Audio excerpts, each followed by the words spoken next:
Okay, I'm Louise Corti from the UK. I work for the Social Science Data Archive, so I'm a social scientist, but we do in our collection have quite a lot of historical materials as well, so open-minded, but primarily a social scientist. So I want to thank our organisers again, like everyone else, for this wonderful symposium, and to all the Rome participants for actually working really hard to come up with some ideas. I think it's a very hard 1.5 days and challenging, but actually everyone was very keen on making some ideas come out. So just going to summarise briefly on the scope, because I think our symposium was very pragmatic. We also think about some of the infrastructures that are supporting this research, to think about digitalisation methods, sustainability, those kind of things. So less research oriented, more pragmatic. So I will remind you of the kinds of data and things that we were talking about. So really the challenge is making data available. How do we do that? Is that a challenge? And what are the challenges? Curation, storage, long-term sustainability, understandability, accessibility of data sources, and then lastly about capacity building around all these kinds of activities. So quite broad. And we're also thinking about not just traditional forms of data that we're familiar with, but some of the newer sources of data that we are starting to engage with. So quite a broad portfolio to deal with. These are all the methodologies that came across, so we are talking about technologies and infrastructures to support all these kind of areas. Some have their own infrastructures. There needs to be a lot more to be able to share some of the intelligence and formats and platforms coming out of these existing resources.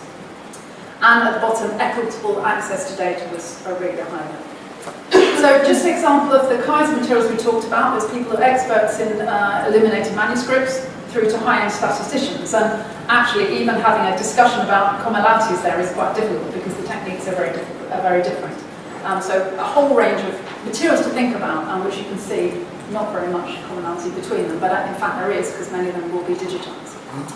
So we were asked to think about these things, about barriers, challenges, and thinking about geographical areas as well. To also think about local, national, subnational issues to do with data and knowledge. So moving on to topics, these are the 3 topics that we did discuss. First was about infrastructures to facilitate sharing. And as we've talked about before, there's lots of very good infrastructures, and there needs to be some kind of mapping so that we know, or we recognise each other's disciplinary infrastructures that exist. Because I know even being part of one of the EU infrastructures on social science, they don't really talk that much to digital humanities. There's quite a distinct bridge between them, yet there's no reason because there's lots of common issues. And what's interesting is oral history is the one area that really does bridge social science and humanities, and it's interesting that their techniques and methodologies and thoughts are very, very different. So actually positioning around a particular kind of data can be a useful device for seeking funding.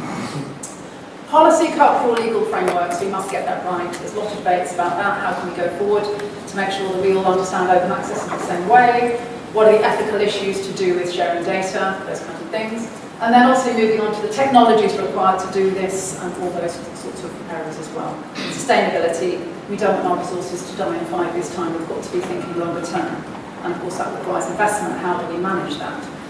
Digitising, there's a whole group that talked about digitising, and again, we've spoken about it in the session before, we do need to get this right and decide how we're going to digitise, what purpose, which languages. There's so many things you can digitise, and I think everyone had many, many different ideas in our group, and finding commonality, I think, is a difficult thing to do. We talked about co-creation, and we've discussed that this morning about co-creation, crowdsourcing, making sure it's just not academics digitising things that people have asked them to. So many different things to think about in digitalisation. New digital research methods is a tricky area because it can encompass anything to do with the panacea of big data. And we've got to think about how these new methods feed into understanding digital, born digital, and non-born digital materials. A lot of discussion on data quality, management error, making sure we've got really high quality data, and then of course about persistence and open access. There was discussions about research methodology, analysis and reuse, but we did tend to draw back a little bit to focus on methodologies for digitalisation and exposure rather than analysis. So we didn't venture too far into the analytic space. Even if you wanted us to, we didn't really have time to do that. So our recommendation areas are, we have 5. First was, we must develop common policy frameworks if we can. We have some excellent data policies in the UK, in America. Let's see if we can build on some of the language and protocols for enabling that. We have data access spectrum that looks after safeguards data where it needs to be. So we have the idea of data that's open where possible, closed if necessary, and we can all use that same language and approach. The idea of critical studies on data collections, and that's huge investments been made in digitising and creating resources. We need to go back and look at how successful they were, whether they still exist today, and whether there's suitable models for doing it again. And then we do need this identification of gaps and a landscape mappings to see where is the excellence in these areas rather than just starting fresh. So I think we've talked a lot here today already about this mapping and landscape mapping. Second area was retrieval and repurposing. There's already fantastic resources, but we can't find them because of the language barriers. Some have the metadata that suits digital humanities scholars, but not social scientists. So how do we bridge that area? How do we do that? We have some examples there about using administrative data, local admin data from various places to actually build up pictures of what's going on and trying to release data sources that are not necessarily used in research. And also we had one theme that was actually exciting almost everyone, was the idea of digitising things like ships' logs on weather to create these forward-looking prospective environmental databases. So you can digitise historical sources to make quantitative databases. That's something that really does bridge the social science and humanities. But I have to say, I think we were struggling in our group quite a lot to look at the bridging between social science and humanities. So the social scientists, whether they're from India or EU, had a lot to talk about.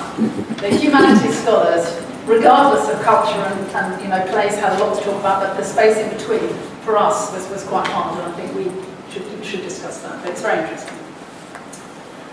Shared databases of techniques and analysis, which might build on yours about expertise of people doing things, but again, where's the best place to do particular kinds of handwritten OCR? Where do they exist? So getting some landscape mapping.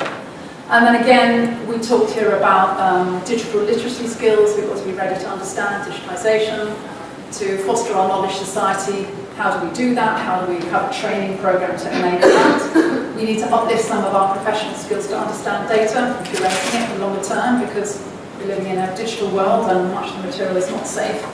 And I think we talked about the softer skills, which is not just talking about the technologies and metadata, databases, it's talking about advocacy for data sharing, legal issues, policy landscape. So we've got that narrative.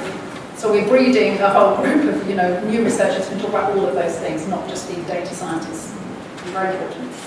And then finally, there is already a whole load of really good stuff on curation and best practice, but we can perhaps share that on some resources to make the new things we're creating sustainable.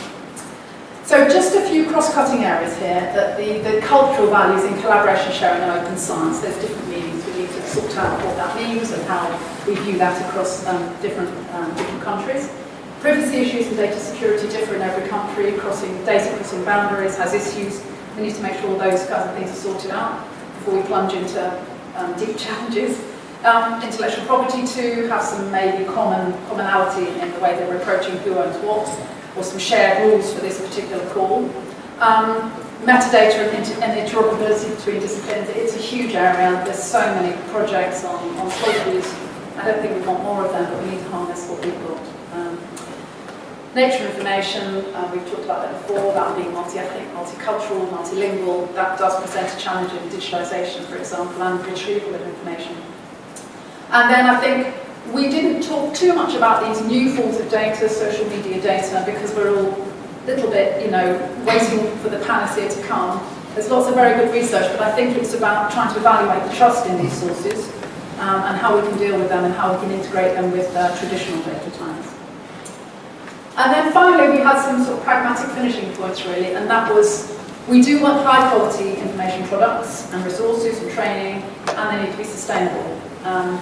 We need the solid evidence base, and we can maybe discuss how we could develop that. And it needs to be co-creation and partnerships, and it needs to be sustainable. And what's interesting here is just on the last point, there's a very big program called Transatlantic Platform, which is in the Americas and Europe. Very much the same European countries are involved.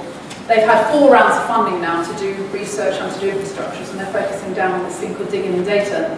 And I went to look at the last 4 huge cross-disciplinary resources that we created. So one was on biodiversity, an international research source that looked very good. It was struggling for money and wasn't sustained anymore after 2 years. There was a wonderful image database of architectural images, 1 million across the whole of South America, Europe. It was a subscription model, really expensive because they couldn't afford to run it, and there was another one that died. So I think very carefully about creating these wonderful resources and then sustaining them, because you can waste a lot of money. So I think that's a real challenge for these things. Yes.